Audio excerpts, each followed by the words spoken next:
Okay, the muscle that we'll look at today is the erector spinae, or the sacrospinalis muscle, which is actually a series of muscle bundles that run from the pelvis to the rib cage and then up to the skull. So it's passing over two joints between pelvis and rib cage and skull. And this, again, it's a series of muscle bundle, so it doesn't make quite as clean a shape as the other two muscle groups that we looked at.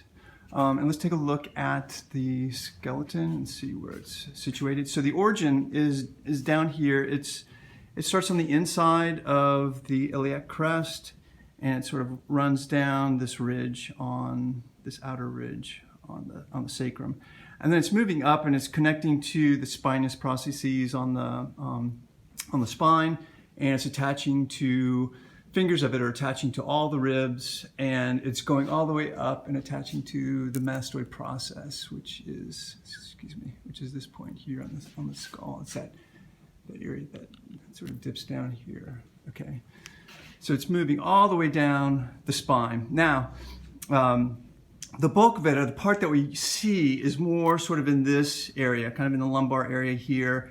And there are two cord-like units that come down and insert into the sacrum that become very evident on some models.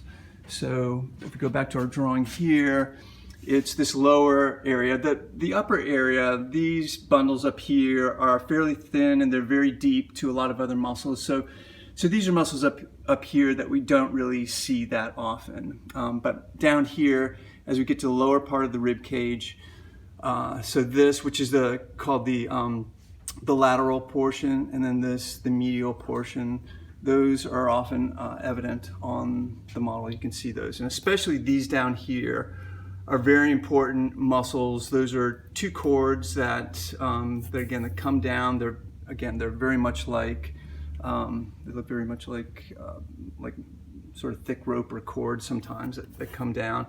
And a lot of times you'll see artists emphasize those because those are muscles that sort of raise us upright. So they kind of make us human. They sort of help pull us into an upright position. Okay, if we look from the side here, so here's the lateral portion here.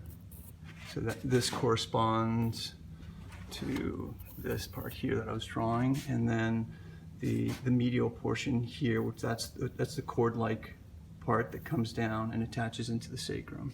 So this really gives a lot of character to the back of the figure. That transition from here to here is really important, and then you'll see like the gluteus maximus and medius will sort of take over from that a little bit. But this is a really important corner in here that as an artist, you always want to pay attention to. That transition between rib cage and pelvis in the back is really defined by that muscle transitioning from rib cage to pelvis.